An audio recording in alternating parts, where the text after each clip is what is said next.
Facilities आपको मिलेगी।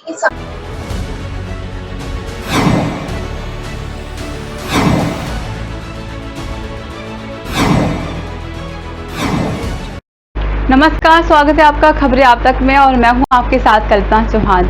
चलिए नजर डालते हैं अब तक की खबरों पर।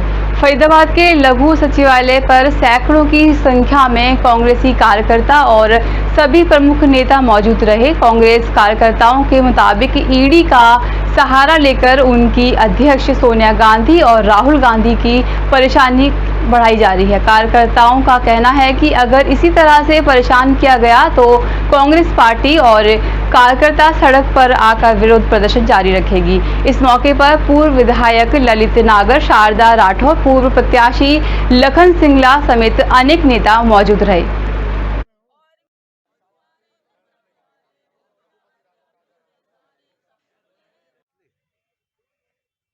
हम इस बुलाने के इंक्वायरी के खिलाफ नहीं हैं, करें वो, लेकिन एक सलीका होता है, एक तरीका होता है। आज केवल ऐसा प्रतीत होता है कि भारतीय जनता पार्टी की सरकार उनसे कोई सवाल ना करे, कोई महंगाई की बात ना करे, कोई बेरोजगारी की बात ना करे, आज रुपया डॉलर का रेट गिर रहा है उसकी बात ना करे, भ्रष्टाचार की बात ना करे। इसलिए वो सभी विपक्षी पार्टियों को दबाना चाहते हैं। उन विपक्षी पार्टियों का सत्याग्रह ईडी के और महंगाई के और भ्रष्टाचार के खिलाफ है और महंगाई और भ्रष्टाचार से ध्यान भटकाने के लिए जनता का ये कभी राहुल गांधी जी को तंग करते हैं ईडी के नाम पर, कभी सोनिया जी को बुलाते हैं और हमारे कांग्रेस के जो विपक्ष है सारे ही विपक्ष को तंग कर रहे हैं। पश्चिम बंगाल में देख लो, महाराष्ट्र में देख लो, सरकार तोड़ना, गिराना, एमएलए खरीदना इनकी आदत बन चुकी है।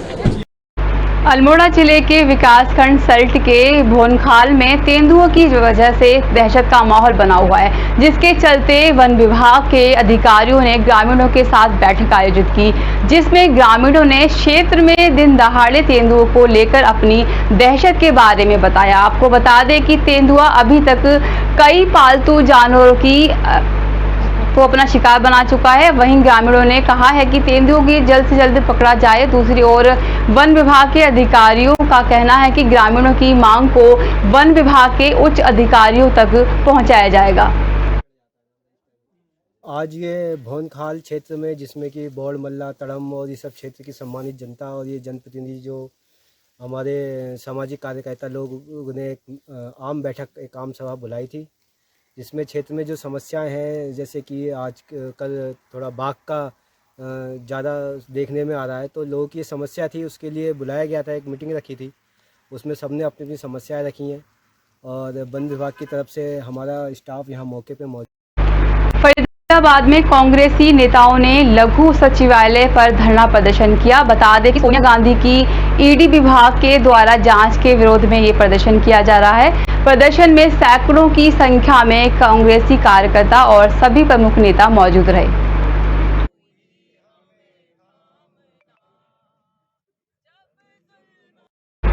उत्तराखंड अधीनस्थ सेवा चयन आयोग में भर्ती घोटाले के बाद कांग्रेस अब राज्य सरकार पर निशाना साधते नजर आ रही है। आज भर्ती घोटाले को लेकर कांग्रेस कार्यकर्ताओं ने प्रदेश में विरोध प्रदर्शन किया। हरिद्वार में भी कांग्रेस कार्यकर्ताओं ने सरकार के खिलाफ नारेबाजी करते हुए पुतला जलाया।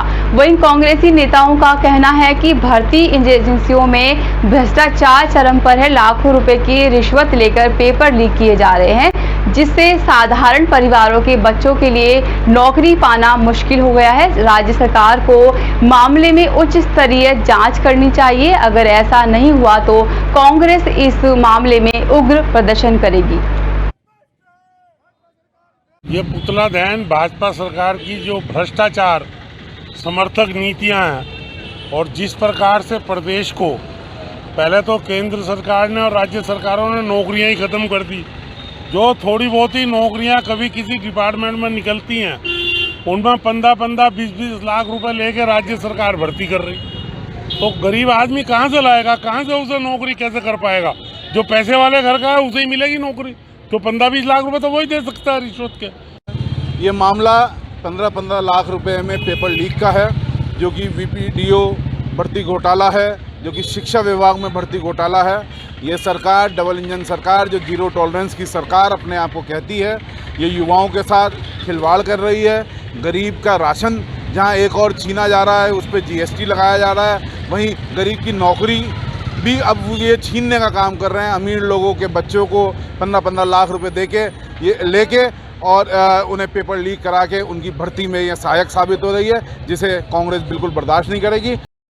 हरिद्वार में मलेरिया और डेंगू पर कंट्रोल बना हुआ है, लेकिन वायरल फीवर और खांसी जुकाम के मामले लगातार बढ़ते जा रहे हैं। वायरल फीवर से पीड़ित लोगों को भीड़ लगातार बढ़ती जा रही है। लक्सर CHC प्रभारी डॉक्टर अनिल वर्मा का कहना है कि क्षेत्र में अभी तक मलेरिया और डेंगू का कोई भी मामला सामने नहीं आया है। हालांकि वायरल फीवर और खांसी जुकाम के मामले जरूर देखने को मिल रहे हैं। स्वास्थ्य महकमा मुस्तैदी से काम कर रहा है, साथ ही लोगों को संक्रामक रोगों से बचाव के लिए जागरूक भी किया जा रहा है। अच्छी बात है। ये हम पूरे हरिद्वार के अंदर हमारा लक्सर खानपुर मलेरिया डेंगू का प्रोन क्षेत्र है। ये संक्रमण का सबसे ज़्यादा खतरा यहाँ पर रहता है, क्योंकि ये डूब क्षेत्र है, बाढ़ आती रहती है और यहाँ पानी इकट्ठा रहता है, तो इसलिए मलेरिया के केस सबसे ज़्यादा आते हैं। लेकिन अभी तक हमारे पास एक भी केस मलेरिया डेंगू का नहीं आया, ये बहुत अच्छी बात है। पेशेंट की अभी बढ़ रहे हैं, कोई बुखार, कोई खांसी, थोड़ा मौसम चेंज हो रहा है ना, वायरल का है, तो वायरल इन्फेक्शन के पेशेंट थोड़े। अगली खबर शिमला के हीरानगर से है, जहां हिमाचल रोड परिवहन निगम की बस के दुर्घटनाग्रस्त होने की खबर सामने आ रही है। बता दें कि इस दुर्घटना में एक की मौत और 20 लोगों के घायल होने की खबर है। कांगड़ा के नगरोटा बागवान से शिमला आ रही थी बस। घायल लोगों को शिमला के अस्पतालों में इलाज के लिए भेजा जा रहा है। वहीं 2 लोगों के बस में फंसे होने की खबर भी सामने आ रही है।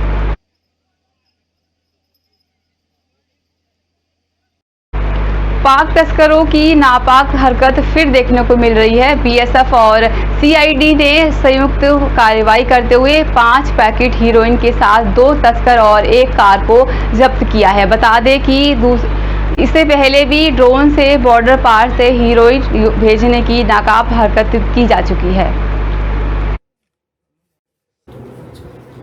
देखिए, जो आज कल रात्रि और आज सुबह के मध्य जो CID जोन श्रीगंगानगर है, उनके पास एक इनपुट था कि बॉर्डर के उस पार से मादक पदार्थों को फेंस के इस पार भेजा जा रहा है। इस पर हमने एक जॉइंट ऑपरेशन प्लान किया, जिसमें BSF की जो 77 बटालियन है उसको और CID जोन और जो श्रीकरणपुर पुलिस है और जिला पुलिस है उसको हमने शामिल किया। और उसमें जब उसमें सफलता प्राप्त करते हुए पुलिस ये हमें 5 पैकेट जो है हेरोइन के वो बरामद हुए। ये बॉर्डर से इस बार ये हाथ के जरिए थ्रो करके फेंके गए थे। लक्सर विकासखंड से बरोड़ी खादर गांव में नाली को तोड़कर एक बार फिर से निर्माण कराए जाने को लेकर ग्रामीणों ने जमकर हंगामा किया। ग्रामीणों ने ग्राम विकास अधिकारी पर आरोप लगाते हुए कहा कि ग्राम पंचायत विकास अधिकारी ने सही नाली को बेवजह तोड़वा दिया। वहीं इस मामले को लेकर लक्सर SDO अरुण कुमार ने कहा कि मामला हमारे संज्ञान में आया था, लेकिन हमने वहां निरीक्षण किया था, लेकिन कुछ ऐसा संज्ञान में नहीं आया। चुनाव को देखते हुए शासन की सबसे बड़ी नीति है कि जितने हमारे मतदान स्थल है उसको पहले सुरक्षित किया जाए। जैसे ही आगे बजट आता है तो हम उस पर जरूर कार्रवाई करेंगे। कल मैडम आई थी यहाँ, वो क्या नाम, सेक्रेटरी मैडम आई थी कल, उन्हें बताया भी था कि यहाँ से ये काम करवाओ आप। ये कल ठेकेदार लग रहा था और इस पे कहने पे बेफालतू में एक नाली तोड़वा दी। इस नाली को तोड़ने का कारण ये है कि ठेकेदार आवे, अपना पैसा बनावे और चले जावे। जो मेन चीज़ पुलिया हमारी जो पानी की समस्या वो कोई कर नहीं रहा। हमारे संज्ञान में आया, मैं मौके का निरीक्षण किया था, ऐसा कोई संज्ञान में नहीं आया कि उसका निर्माण किया गया। तो वहाँ पे भी कार्यस्थल करने लायक था कि चुनाव की प्रक्रिया को देखते हुए वहाँ भी कार्य, क्योंकि शासन की सबसे बड़ी नीति है कि हमारे जो मतदान स्थल है उसको पहले सुरक्षित किया जाए। स्कूल के आगे पानी बहुत ज़्यादा इकट्ठा हो जाता है, फिर उस साइड में जो गंदगी है गांव वालों की ही कर रखी है, वो गोबर गावर लगा के। बाकी नाला जो है टूटा हुआ तो था, बरसा हमने जब पिछली बार कोरोना पीरियड में हम गए थे तो वहाँ पानी। मध्य प्रदेश के मंदसौर कोतवाली पुलिस ने NDPC के तस्करों को पकड़ने के लिए स्टैंड तैयार किया। मंदसौर जिले के बाद बात की जाए तो लगभग 19 थाने हैं, वहीं 9 पुलिस चौकी हैं, लेकिन पूरे जिले में एनडीपीसी एक्ट की कार्यवाही से सन्नाटा छाया हुआ है। आपको बता दें कि मंदसौर कोतवाली पुलिसकर्मी नीमच और राजस्थान की सीमा तक आरोपियों को पकड़कर ला रहे हैं। वहीं मादक पदार्थों में भी वजन ज्यादा और कम किया जा रहा है। 2 दिन पहले मंदसौर कोतवाली पुलिस पर लगे आरोप से थाने से रोहित चाकरे का तबादला भी कर दिया गया। ज्यादा जानकारी के लिए हमारे Madhya Pradesh state head Haider Khan phone line पर जुड़े हुए।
इस खबर पर ज्यादा जानकारी के लिए हमारे Madhya Pradesh state head Haider Khan phone line पर जुड़े हुए हैं।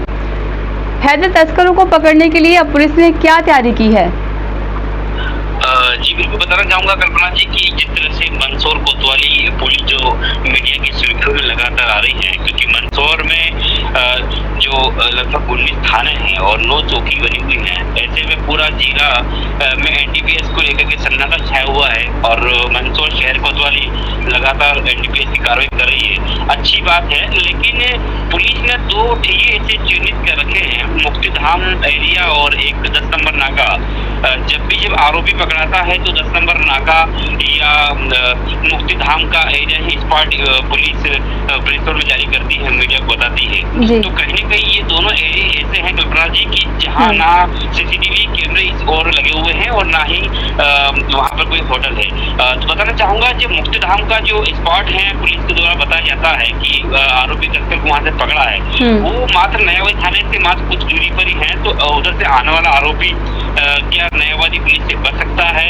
या बात की जाए 10 नंबर नाके की, तो वहाँ से कुछ दूर नारकोटिक्स पुलिस थाना वहाँ पर है, वो भी कुछ दूरी पर है। तो ऐसे में पुलिस पर सवाल खड़े होना लाजमी है, क्योंकि ये एक बड़ी मामला है, क्योंकि जब भी तस्कर पकड़ाता है या एनडीपीएस की कार्रवाई होती है तो ऐसे में दोनों ही स्पाइक चिन्हित होते हैं। जी, तो तस्करों की गिरफ्तारियां भी होती हैं, पुलिस कार्रवाई भी कर रही है, फिर भी लगाम नहीं लग पा रही है, ऐसा क्यों?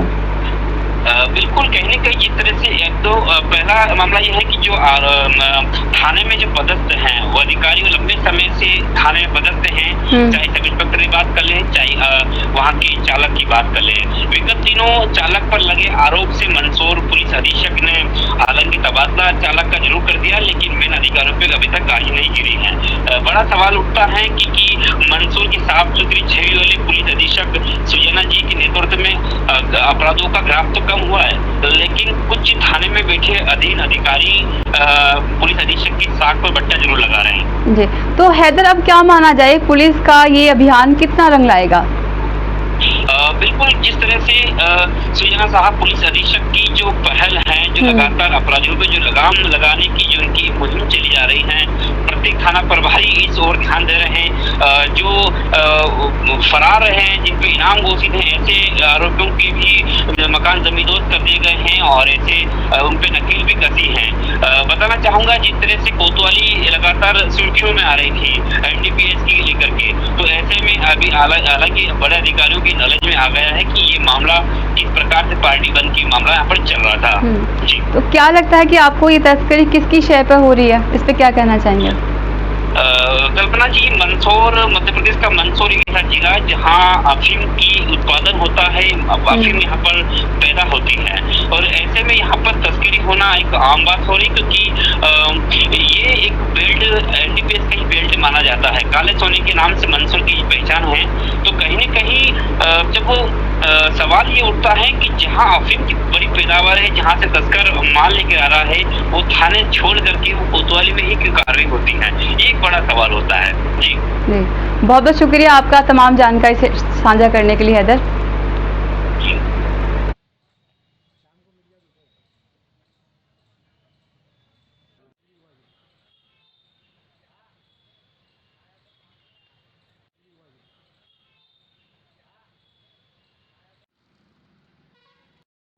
मध्य प्रदेश के नीमच में जनपद अध्यक्ष पद के लिए दावेदारों ने अपनी अपनी किस्मत आजमाई। बता दें कि नीमच की राजनीति में जो बदलाव आया है वो देखने लायक है। वहीं बीजेपी की प्रत्याशी शारदा बाई को 14 वोट मिले और कांग्रेस की प्रत्याशी कैलाश बाई को 11 वोट मिले, जिसमें बीजेपी की शारदा बाई के हाथ सफलता लगी। देखो, ये भारतीय जनता पार्टी की सरकार में किसी तरह से मतदाताओं का दुरुपयोग किया जा रहा है। पूर्व चुनाव में भी किया गया है और इस चुनाव में भी किया जा रहा है। आज जो स्थिति बन रही है पूरी तरह से प्रशासनिक दबाव, सरकार का दबाव, शासन का दबाव, वो किसी भी तरह से केन कारण हमको जनपद बनानी है, ये इनका उद्देश्य है। दिल्ली एनसीआर में आयकर विभाग ने बुधवार को बड़ी कार्रवाई की। बता दें कि आयकर विभाग ने नोएडा में मेट्रो हॉस्पिटल पर छापेमारी की। इसके साथ ही फरीदाबाद के 4 बड़े अस्पताल ओआरजी, सर्वोदय, एसएसबी और एक्वार्ड अस्पताल में आईटीओ ने छापा मारा।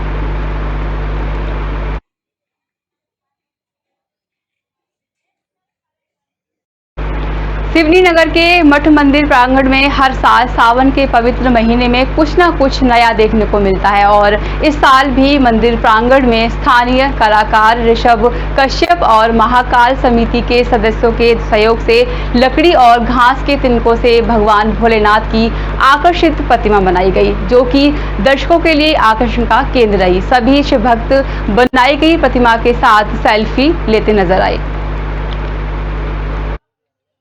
सिवनी में जो लकड़ी के जुगाड़ से बनाई गई प्रतिमा, जिसका ख्याल हमारे बीच में ऐसे नागरिक जो युवा हैं और इसी क्षेत्र में रहते हैं, मठ मंदिर प्रांगण आज़ाद वार्ड में, इनके मन में कैसे इस प्रतिमा को बनाने का विचार आया, इनको बनाने में कितना समय लगा, आए हम इनके ही जवान से हम सुनना चाहते हैं कि इनके मन में कैसा ये विचार आया और इनको किन किन लोगों का सहयोग मिला। जी, मैं बचपन ही से भगवान बनाने का, यानी कि पेंटिंग बनाने का और इनके प्रति आकर्षित हूँ। भोलेनाथ प्रभु मेरे जितने भी हैं इनकी ज़्यादा बनाया करता था। तो ऐसा करते करते मेरी इच्छा जागरूक होती गई और मैं इन्हीं की कलाकारी ज़्यादा करते हुए आया हूँ। और असल में बीच में तूफान आया हुआ था, जिससे गार्डन की बहुत सारे पेड़ की टहनियाँ टूट के नीचे गिर गई थी, पेड़ भी गिर चुके थे। चंदन के पेड़ थे, जिसमें पीपल के थे, नीलगिरी के थे। तो हमारे दिल में ऐसी भाव उत्पन्न हुआ कि हमें भोलेनाथ बनाना है लकड़ियों से। तो हमने फिर इकट्ठा करना चालू कर दिया। फिर हमने भोलेनाथ। आपको कितना समय लगा इस प्रतिमा को बनाने में, जो आपने तमाम प्रकार की लकड़ियों को एकत्रित किया और फिर उसको बनाया और यहाँ सेट किया, कितना समय लगा आपको?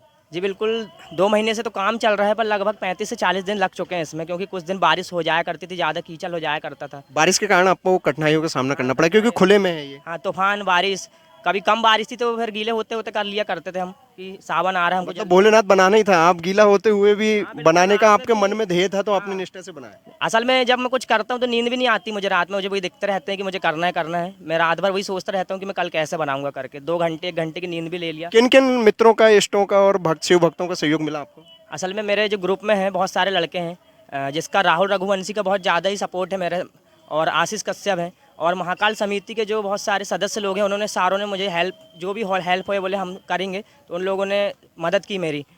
मतलब स्थानीय शिव मंदिर के जो समिति के लोग हैं, उन्होंने समिति के बहुत सारे सदस्यों ने मेरी हमेशा। 1-2 का नाम गिनाइए। शंकर, राजू चाचा, शंकर भैया, राजू चाचा, और बहुत से सदस्य हैं, मुन्ना भैया, और बहुत सारे सदस्य हैं।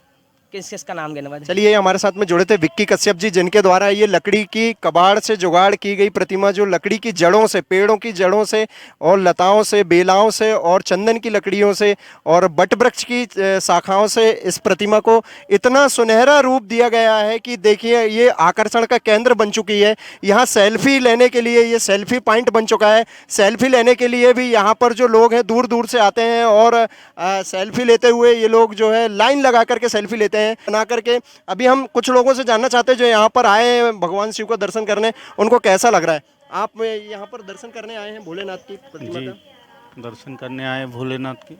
कैसा लग रहा है? कैसा लग रहा है आपको? ये जिन्होंने भी कलाकारी दिखाई बहुत बढ़िया है। सिवनी के लिए बहुत अच्छे कलाकार हैं सिवनी में।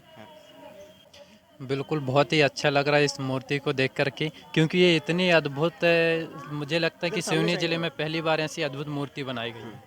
इस प्रतिमा को देख के पुनः वही सब हमें बहुत अच्छा लग रहा है इस प्रतिमा को देखकर, और सिवनी जिले में शायद फर्स्ट टाइम ये प्रतिमा देखने को मिली। मतलब आप और कुछ लोगों को मैसेज देना चाहते हैं इस प्रतिमा के माध्यम से? हाँ बिल्कुल, हम देना चाहते हैं मैसेज।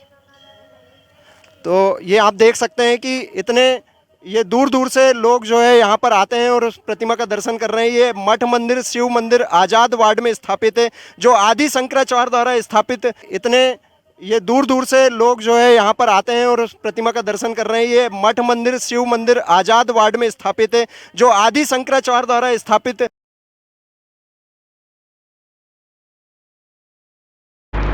अब तक के लिए बस इतना ही। नमस्कार।